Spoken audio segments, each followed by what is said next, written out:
The Still Spinning podcast is sponsored by Athletic Truth Group, a sports training gym in Clearwater, Florida that specializes in pound-for-pound strength through the deepest possible ranges of motion in order to bulletproof the joints while transforming athleticism and elasticity. The owner, Ben Patrick, claims that his new system of training is far superior for athletes than any other traditional programs out there since they stem from powerlifting and bodybuilding and do not come close to covering the intricacies of the human body in relation to athleticism. Ben would love for you to check out his YouTube channel, Athletic Truth Group, where he's giving away all his secrets in daily YouTube videos, which are designed to give you real solutions that you can immediately apply to your training. What is good? We're back, dudes. Episode 65. Boy, it's been over a year. 65, that's a ton.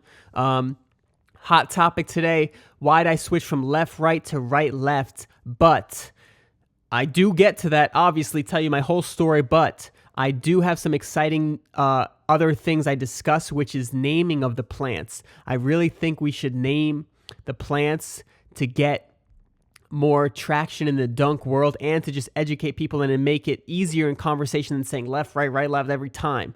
And there's right-handed, left-handed. You'll see. I explain, and it was really exciting for me, so I really hope you guys can understand what I'm going at. It's pretty simple. Obviously, you'll understand. You'll get what I'm saying. Okay. But this podcast is still spinning because we talk about everything about the earth still spinning and how wild that is. Could be a simulation. We don't know. And I'm hyper aware of that at all times. Joe Rogan had this guy on recently. I'm not going to get into it, but he was like super aware that at all times it could be that. That's me. But we talk about everything under the sun and beyond. And if there was beyond a universe, then we talk about that too. And we kind of get into that. Anything. We talk about mindset, nutrition, factatious, linguistics, friggin' camera equipment, sound, audio, volume, tornadoes, tundras, catamarans, anything that you can move, velocity. We go through it. We do it, and we know what we're about, and we live together, and we're trying to live the best life we can. At least I am. So I'm trying to share what I learn and also learn as I share. Whoa, that's new. Okay, well, thank you for listening. If you want to help your boy out, share it, rate it, whatever the hell. I love the ratings because there's only like 12, and those people are the realest. And you can buy my shirts too. Check out how clean this hoodie is. Cleanest hoodie in the dunk game. And I said it, and you can quote me on that. Love you. Enjoy the episode. I'll see ya. Toodles. Hey, yo, I'm easily fascinated. I'm feeling so creative. It's your boy Stevie. I'm a planet Earth native. I'm enjoying all the moments cause it's such a thrill living. And I'm not sure if you notice. Listen up, we're still spinning. What is good? Welcome to the new and improved studio. I mean, it's improved and it's new, but I don't think it'll ever be finished because this is not much of a studio, but I'm doing what I can. My shelf is way too high. Shout out to my main man, Michael, for getting me the still spinning levitating globe. If you're not watching on YouTube, it's a little earth globe that levitates. It's really cool. It floats. Anyway, I really wanted to get to this topic of left-right planting because people have asked me a while ago. I started talking about it on my podcast a bunch of episodes ago. I talked about how I got my first dunk and things like that, and I said my next one would be about why I switched from left-right to right-left. And then yesterday I posted about me, a throwback of me jumping left-right, just because I'm trying to get that good content out there. My knee's been bum if you guys haven't been following my vlogs. And I wanted to post some throwback footage just because a lot of people started following me more recently, and they don't even know I used to jump left-right or kind of forgot. So a lot of people were saying I looked more explosive. Why did I switch? And I know I need to address that topic, so here it is. I'm going to try to keep it in order chronologically of how these things happened, but I'm also going to just get as much detail as I can to just give you insight. And disclaimer, I don't think this was the right thing to do in terms of what's the best for what I should have done. Like hindsight, I definitely look back and could do a lot better, but I'm happy where I'm at, and I definitely am making way better progress. Not saying that I shouldn't have switched. I'm just saying the way I did it and why and all these different things was crazy. Okay, so long story short, I got my dunk journey started when I was just about to turn 19, like a month before I turned 19. I was at that time, I was jumping right left. If you go watch my very first video, or even before I started making a video, I was just trying to grab the rim. I touched the rim for the very first time, maybe a few months before that, off one foot, just a random day at school, off one foot. And then my first goal ever was to grab the rim and like kind of like snap it. And I was doing that off 2 feet, right, left. By the way, I do want to get into this topic after the story of how I think we should be naming these plants and these takeoffs. And I think it's a cool topic to add to the dunk world so people who are watching dunks can get a little more detail, and we could discuss like games when we watch dunks and games and things like that. So that's something I definitely want to get to as well, because it's pretty exciting. So anyway, I was trying to grab the rim, trying to hang on the rim as well. So I got to the grab part. I got to the hang part. I went baseline, right, left. I have the footage somewhere, but I think the hard drive I had it on got broken, and it's like $2,000 to recover. So I'm just holding on to it until I make more money. I'm probably going to try to recover that. That'll be epic in the future if I get that footage. I got my first rim hang with my right hand, right, left, going baseline, grabbing the back of the rim because it's a little more sturdy. It's not, because when it kind of bent, it kind of made me like shake off the rim. Got the first rim hang, and that was that. And then I think I got my first dunk on that rim. It was 9.9. I didn't know it at the time. I didn't even know there was different height rims back then. I just thought that some rims I had more bounce on. I didn't even really notice. And the reason why I call it my first dunk, even though it was 9.9, is because the rim I dunked on was the rim I started everything on. First rim hang, first two-hand rim hang, and it was just like a time where I thought this was the first rim I tried on, and I got a dunk in a gym, and it was just the most exhilarating feeling, and I'll never forget that. And it'll always be the sentimental first dunk, but not the technical first 10-foot dunk. But it's my first dunk ever. And even when I dunked it, I had no clue it was a low rim at all until I went to other rims and I went to college and things like that. So I was jumping off one leg, which was left foot. I was jumping right, left, and all that training. And this was my first couple months of training, probably like 3 or 4 months. I think I got my first dunk after maybe like 4 to 6 months. I really don't know. You can go back and watch my videos. I give the dates and everything, so you could do the research because I've done the research a million times. But basically, I was training consistently, so my legs were getting stronger. I was getting better at jumping, and I realized I jumped right, left. This was before I even knew it. Like, I just jumped right, left because it was natural, and that's the way I jumped. And I tried left, right for the first time at that rim, and I felt like an instant boost, maybe an inch, maybe half an inch, whatever it was. I felt like I was getting higher than I ever did. And at that time, since all I was trying to do was get my first lob dunk, I think I was trying to get my first lob dunk at this point, because I learned about lobs. And I just wanted to jump higher and dunk better. That's it. I didn't care about jumping off all plants. I didn't care about tricks. I didn't care about foundations. I didn't care about imbalances. None of that stuff. I just wanted to jump my highest. So when I switched to left, right, or tried left, right, and I got like an instant boost, I'm like, oh, I'm sticking with this because it felt like I stepped up a little bit. I'm going to stay right here. So I kind of dropped right, left, and just started jumping left, right. But my form was not even that good from the start. It still felt a little awkward. And what I mean by awkward and off is that I plant left foot, then right foot. And my left foot, you could see it in all my videos. Go back to any left, right video. I plant my left foot, plant my right foot. And on the video podcast, I'm kind of showing with my hands. I plant my left foot, and as soon as I plant my right foot, my left foot kind of twists outward. It's not a solid plant. It doesn't stay sturdy. It doesn't really hold my weight that well. And it twists outward. Not a problem at the beginning. I was still getting good bounce off of it, but over time, you'll see what happens later on. So, I mean, I guess I can get right to that. So it was kind of just a bad form, and some jumps when I would go a little too aggressive, that form would completely hinder my jump, and I couldn't even jump 100%. It'd be like a 50 to 75% height. It would be like a terrible jump, and that would happen occasionally. Anyway, I kept jumping off left, right, I think my first lobs were actually two-hand lobs just because they were like easier to control. And when I was going with one hand, since I was left, right, and my right hand was reaching, it was weird. I don't know. I got my first lobs with two hands, and I was doing well. And then I was starting to just throw a lot of lobs, jump higher, push myself to jump as high as I can. And then I think my next goal was I went to other rims, realized they were 10 feet, things like that. I think I started realizing that different rims were different heights.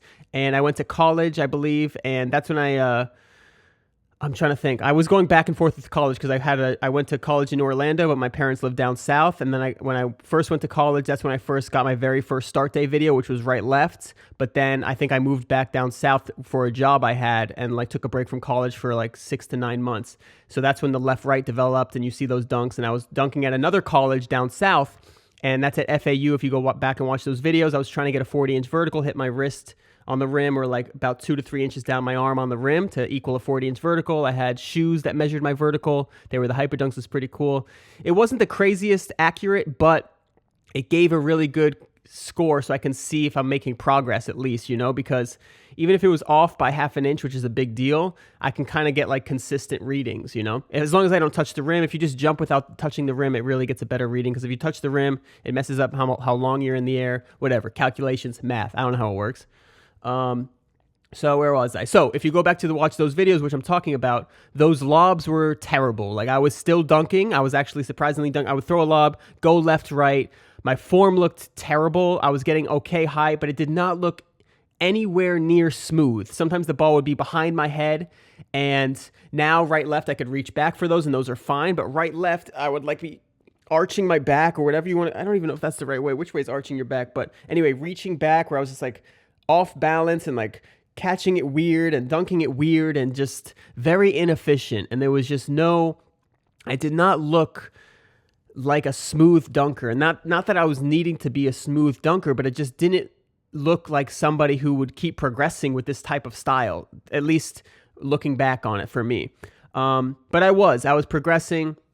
I was jumping really well. Off the dribble was about the same, but I remember jumping off that plant, and it never felt like I was super explosive because my left leg always turned outward. And when you turn outward, you see some people still doing it. I think even Dexton does it on some of his jumps, but it doesn't bother him. So for me, it wasn't bothering me that much.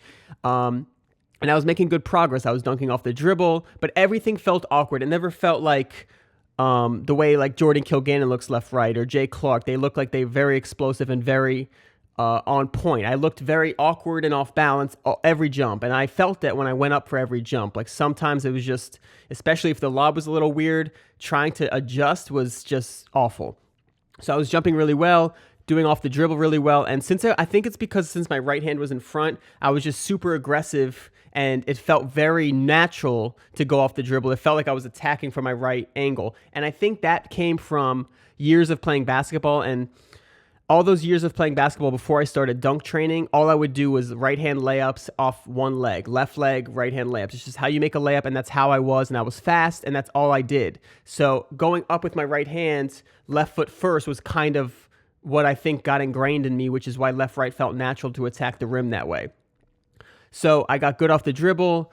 My highlights were basically a windmill. I got like a two-hand 360 on a 9-9. That was like probably the biggest one. That one felt super easy because since I was dunking two hands super easy, the 360 was, if you came from the other baseline, it was almost like a 180. So it was pretty easy. It looks like a really hard dunk, but when you can go up with two hands really easy, a 360 is nothing.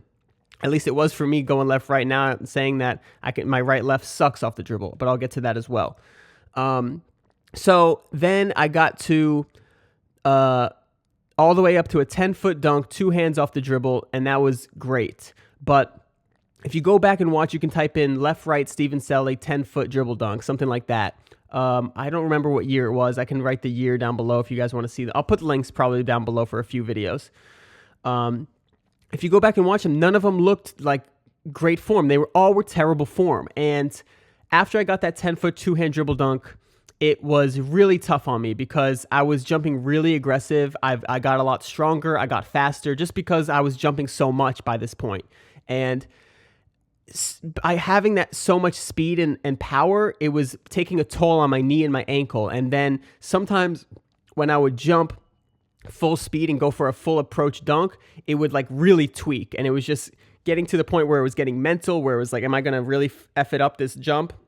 Or can I have a good jump? And then sometimes in a game, I would go to take off and it would just be like way horrible. So it just really got to me that it was more than 50% of my jumps were off just because my footwork wasn't right. And I tried to fix it and it was very difficult. And back then, I didn't really understand the concept of going so far backwards to really recarve into my brain the way to do things. I didn't really think to take time and just, which I'm doing now actually once I'm like healthy, is like just do one step jumps. I was just trying to hammer it home with a full approach dunk, which wasn't helping because I would still have some good jumps, but mainly I was not helping myself. And that's what I was meaning by at the beginning of this podcast when I said, I don't think this was the right thing to do, but I did it. And looking back, I wish I would have kind of taken the time to get my footwork right, because I was gun-ho, as they say, of just trying to dunk my best, jump my highest, and I was making progress up until this point. So I figured, why not? Anyway, during that time of left-right, I would sprinkle in some right-left, and it was always like way lower. I always jumped way lower, and it felt awkward because I wasn't attacking the rim with my right hand. It was almost like left-hand dominant, so that was a little weird, but every time I did jump, I did notice that I jumped perfect. My right foot would plant, my left foot would plant, and they would be pointing the same direction. They'd both be flat. There'd be no weird twisting. It'd be solid every jump. That's the only way I could put it. It was solid every jump. So there was times where I just tried to practice right-left while I was left-right and doing both, but then I was just like, and at the time, this was another thing, is that I felt like I had to just choose one thing because I didn't want to waste time. I didn't know as much back then. I didn't want to waste time, which is why I want to get this story out there, because I want you guys to learn from this. I didn't want to waste time trying to, and I'm sure you guys, if you're at this stage, you want to get your first dunk. You want to be the best dunker you can be. But I'm telling you, building that foundation will just help you in the long run so much. I'm still dealing with all those things. That's why I'm out right now with this knee injury, because I didn't take time to let my knee recover. But overall, like this past year, it's like you got to build really good foundations if you want to dunk long term and reach your potential and keep increasing your potential to jump higher and higher. So I didn't want to do that. I wanted to jump my best. I wanted to dunk my best. So when I switched to right-left, I think there's a video. There's so many videos, obviously, but if you go back in time, you'll see when I started going more right-left dominant. What I did was I kind of just chose to do it and start practicing it, and it felt awkward at first, but within a few weeks, since I had the jumping ability, I just had to kind of get the practice in. I got my right-left basically as high as my left-right was, or close to it.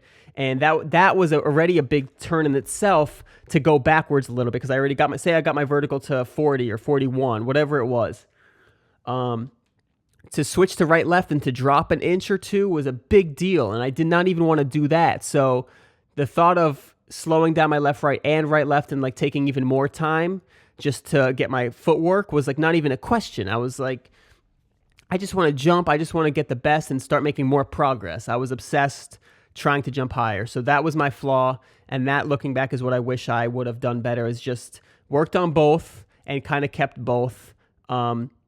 And another thing that happened, I'm going to get back to that because I was going to go off on something, but I'm not sure when that happened, so I'm not going to confuse myself. So I switched to right-left.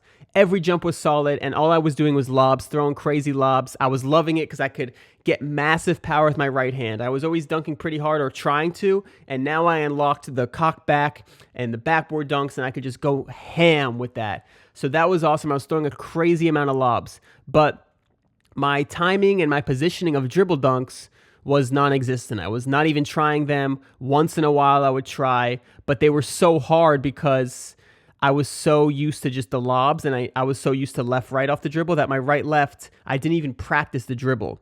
So at this point, I didn't realize that I was throwing these lobs and kind of going full speed and taking off from a certain distance, not even thinking about a certain form, that when I went to go do a dribble dunk, it was nowhere near the same as my lob dunks.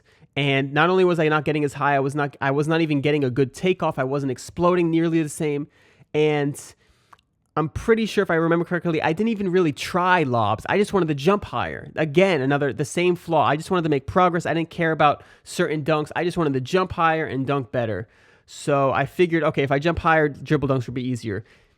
Anyway, as I progressed, or as I kept trying, I just kept ingraining in myself bad dribble dunk technique of right-left. I kept jumping too close. I kept trying too hard or not staying upright, not exploding, not a big penultimate. I would take off way more explosive, way faster off the lob, and I was trying to go that speed with the off the dribble. I just didn't have the mindset and didn't even know mindset was a thing. I was really mentally blocking myself, but my form was good the whole time. It's like never was there a jump where I twisted my foot. Every jump was solid. I can come from the baseline. I can come from like the regular angle. I can come down the middle and just naturally taking off right, left. Every jump was solid. So that was awesome. Started making progress. Did some reverse pumps. What else did I did? It was killing windmills. I was jumping a ton. If you go back to watching Breaking the Rim video, I think you can see me jumping, like having a really long session. Like my sessions were getting super long where I was jumping a ton.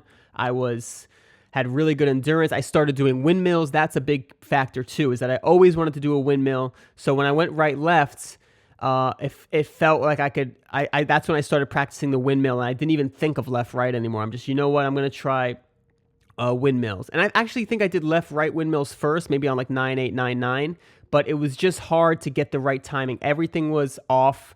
If you go back and look at the 9.8 rims, they were an outdoor rim. I usually have no shirt on. But throwing those lobs and going for a windmill left-right with bad form and bad technique and bad lobs, everything was off. It was really hard to get that perfect toss and the perfect timing and placement. Placement was really hard because it's a little bit more awkward. It's not awkward if you practice it correctly. That's what I'm trying to explain, is that I was just trying to force everything. I had no patience. But right-left, I can do that full aggressive mode and make progress because I had naturally good form. So because I had bad form left-right, trying to force everything just made everything worse. So anyway, I started windmilling and everything was going great, but my dribble dunks lacked. So then about this time last year, I started working on my dribble dunks and they were getting better. And I started getting better, but they were nowhere near my lob dunks. I started diagnosing what is happening, dissecting, I should have said actually.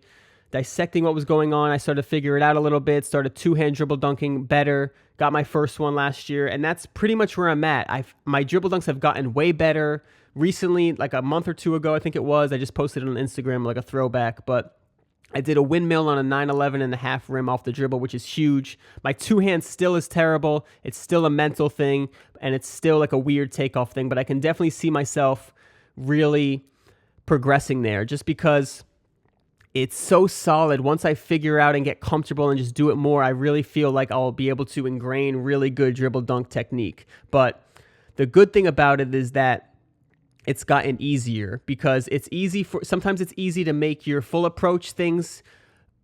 For me at least, when my full approach was getting better, but my effort was always 100%. I wasn't really lifting up my low effort dunks, which is a big deal, especially when game dunks come around. There was no drop step dunks, there was no two-step dunks, there was only full approach, only one speed. So that was one big thing with my dribble dunks, is I needed to go back to the basics with the drop step, and that's what I did, and it helped me a ton.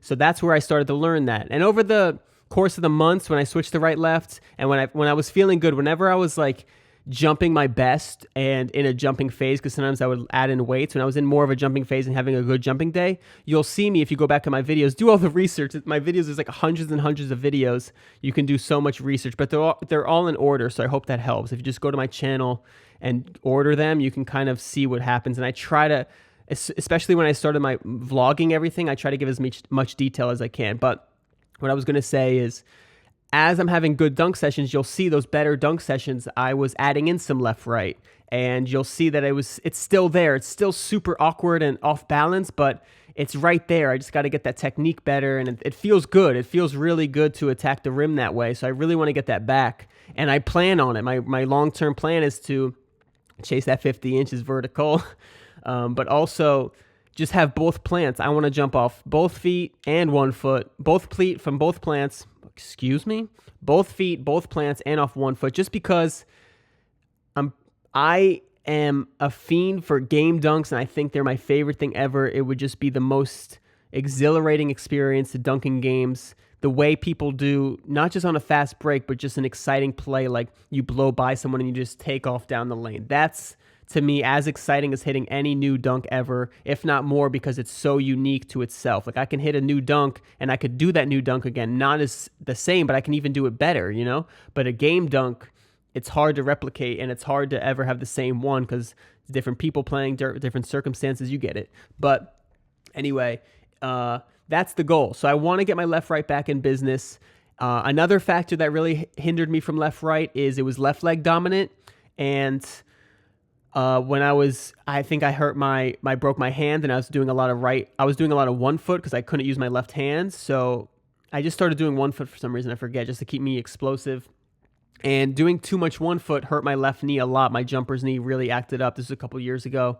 And then when I tried to do left-right, that would really hurt it. Because like I said, my form was pretty bad. But also left-right is just left leg dominant. So I was just putting way too much on my left leg. So I stopped doing 1 foot left leg, and I stopped doing left-right, which was left-right leg. Jesus. I stopped doing 1 foot off my left leg, and I stopped doing left-right. So my left leg got way less stimulus for a while, and it got way smaller, and now that's why it's actually sensitive now, which is why when I jump too much or lift too much, the jumper's knee comes back. It's a big imbalance in my quads, or just my leg strength in general, but my quads, you can like visibly see a big difference. So that's the story of me switching from left-right to right-left. The plan is to bring it back, but the plan is to first get that form solid and not have that foot twist. If you have any questions during the whole dunk journey or different dunks, definitely just go on those videos and comment what I was thinking or something like that, because it's hard for me to just give you all the information. It's easier for me to answer your questions, but definitely do a little research. Not to say that I don't mind the questions, but I get a lot of the same questions that I've answered a bunch, and I have so many videos that you could probably find the exact topic you're looking for. Now, I need to talk about this because this was super exciting, and I wanted to share it with you guys first. Speaking of left-right, this is the perfect podcast for it. This is why I'm adding it to the end of this. Speaking of left-right, right-left, right-handed, left-handed, I think it would be so awesome if we named the plants, because then when we're watching dunks, because the way I watch dunks, especially when I'm watching just a game, I'm not really watching the game for like the team. I don't have a team, but I like to watch the exciting plays, the athletic plays. I'm a huge fan of basketball. I love the crossovers. I love everything about it. I love everything about it. The athleticism, the plays, the skill it takes, the shooting, everything. I really love the game. But when I watch dunks, it's just so fascinating to see these athletes, especially in the NBA or college, that when they take off certain ways, and it's just mind-blowing to me trying to get those plants certain way, or even just dunking with my left hand's hard. So to see somebody take off different feet and be super explosive and not even think about it, for example, like do a spin move and then just take off, it's fun, and it makes the game more exciting to watch, and it makes it more enjoyable to kind of study it when I watch it. So what I was thinking is, the way skateboarding has goofy foot and regular foot, it'd be super sick to have a style of naming that we could use for right, left, and left, right. And not saying that we would limit it. What I'm trying to say is, so for me, right, left with my right hand is kind of a certain style, right? So if CJ, he's left, right, but he's left-handed. So it's the same style. It's the style that your dominant hand is behind you. So, but if I go left, right, my dominant hand is in front of me. So it doesn't matter which hand you're dunking with, but as long as you know what the person's doing, like say you're watching a game and you know a person's righty or lefty, you can say they took off this plant. Because if I'm lefty and I go right, left and dunk with my left, you might think I'm one plant, but I'm actually, it's just like skateboarding. It's the same thing, like goofy foot, but riding switch or whatever it's called. But I think it would be super cool, and I was trying to brainstorm some names, but I don't really know, so I need help. But I was thinking like one of them may be natural, but I don't want that to be confused with natural, like that's a natural way to jump, because then I don't want people to think like, oh, I'm not jumping natural. But whatever plant, by the way, that you feel comfortable with, go with, and try to practice both. That's my best advice for which plant you should choose. But I was thinking natural because when people go to dunk as right, left, or left, right for lefties, the right, left with your dominant hand behind you, I feel like that should be called natural, just because when you're a little kid, or when you're growing up, or when you're just like joking around with your friends, anything, just in regular day life, not actually dunking, everybody's cocking their arm back and dunking it and bodying people and things like that. So that's, to me, the signature natural movement of a dunk style. And then the other one I was thinking, since your dominant hand's in front, we could just call it dominant. But again, I don't like those names as much because they kind of imply one way's natural and one way's the dominant way to jump. But as long as you guys know what they kind of mean, and they know that you're just for your style footwork when you take off. I think it would be super cool to come up with names like that. So definitely let me know what you think of those names. But if you have any other names, we can definitely get this going. But I would love to kind of expand the dunk community. It'd be really cool to get more details behind these jumping so we can kind of educate people who are learning about the dunk community or just learning about all the details of dunking, because there's a lot more to it than a lot of people see when people watch the NBA, for example, or watch college and people just take off to dunk. So for me, it's awesome because certain dunks are done with a certain style off a certain plant. So for example, a windmill is a great one. If I do windmill natural plant, you know it's going this way. So like, for example, if you're describing a dunker, I'll be like, oh, CJ's a natural jumper. That sounds bad. See what I'm saying? That's why I'm brainstorming. But he's got a natural takeoff and Isaiah has a dominant takeoff. So I like those terms a lot, but as long as they're not misconstrued. But it's kind of cool just so when you're classifying dunkers, you can kind of compare them more, because the dunks are very different. The dunks look different. They're more difficult some ways. So if you do a 360 spin dominant, now you know what I'm talking about. It's a lot easier than me saying left, right, right, left. That's why I like it. I can't wait. I think everybody who's listening to this, if you're a dunk fan, you're going to be kind of excited by this too, because it's helping elevate the knowledge of the dunking. At least that's how I see it. And that's what I want to do with this podcast and also my channel and also just in life, not just dunking specifically. For dunking specifically, I didn't even mean to say that, but it's cool to see it growing as a sport and people knowing the details and learning the terminology. And I think we need to start building the terminology, and it feels like we're doing that, or I'm trying to get that started. So that's pretty cool. So anyway, like spins are super easy if you go dominant, because your right hand you don't spin as much. But if I go natural with it, it's like reverse. I'm trying to spin like this. I'm doing it on the podcast, the video, but like you're going against your dominant arm. So maybe that's what we'll call it. Maybe right left will be reverse, and left right will be straight, or something like that. Straight takeoff and reverse takeoff. That's pretty good. You guys are seeing it live what I'm doing, but anyway, that is probably everything I wanted to say. I think reverse and straight sounds good. Natural or dominant. I think those are the two. I'll probably post those on my story.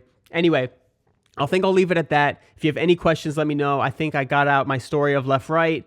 It's been a long time coming. I have so many more podcasts. I actually really wanted to do a podcast about my birthday. But I'll probably save it towards like the end of the year, because just as my birthday was this week? Yeah, 2 days ago, December 4th, whatever this podcast came out, December 4th, turned 26. And it just made me think of where I was when I was turned 25, and it was so much time has passed and so many things I've learned, and I just wanted to reflect on so many of those things. So that was a really good podcast I want to share. I already mapped out all the topics I want and ordered them to make it make sense, and I think that's going to be quality, really valuable information that I want to share with you guys. But I wanted to get this out first, and New Year's is coming up, so I figured that was a good time to kind of put out my year of reflection. So this year, what I've planned, my goals, and what I learned from my birthday, and reflecting on who I am and what I've learned. And just a little sneak preview of that, I've learned to be always focused on myself, not really, and focus on my strengths and my passions, because if I try to do other things, my passions and my strengths and what I'm good at are not going to be getting more valuable. And if I do that, I had a whole podcast on that, but that's one big thing I learned. I learned a lot about nutrition. This year is when I learned about the gluten thing, and that really helped my jumpers need anti-inflammation. I learned about setting goals and mindset and how powerful that is. That was a few months ago. If you go look back in my manifestation podcast and that type of stuff, I'm still doing all that. I got more spiritual. I know it sounds weird to even say, but it's making me more happier. It's making me happy every single moment of every day, and I feel like I'm starting to understand myself more and what my purpose feels like. And just more on that. I'm not going to get too into it because it's a very organized podcast, and I'm not doing a good job of remembering everything. So I'm just going to cut it there on what that sneak preview. And then I also have the podcast of what I learned from ATG and the knee protocol. And I know you guys need that soon, so I'm going to try to get that one up too. So you might see a couple podcasts in a row, maybe 2 this week, 2 next week, something like that. But as soon as possible. And I also want to do my dunk reactions because there's been some bodies on Instagram lately. I want to do a reaction video to that because that was so fun to go through. So I want to do my dunks of the week. Anyway, if you guys like this, I really appreciate all you guys listening and watching. If you want to help your boy live his dream, all I ask is all the free stuff. Share it, like it, whatever you want to do, and I really appreciate it. And that's pretty much it. And if you found anything valuable, just share it with a friend. And that's what I hope to do with this podcast, is just bring valuable information, be the number one dunking resource as well. That's my overall YouTube channel, not just the podcast, but the podcast. Bring some life-enhancing entertainment for your boys' brains and girls, anybody's brains, all of our brains. They're all connected. And that's it. We are out, and thank you. And I also got a beautiful new light. That's why I look so beautiful. I probably said this in the intro, but I'm loving it. And yeah, I do the intro after this insight, just because I couldn't recap. You get it. All right, love you. Hey, Toodaloo. I'm easily fascinated. I'm feeling so creative. It's your boy Stevie. I'm a planet Earth native. I'm enjoying all the moments.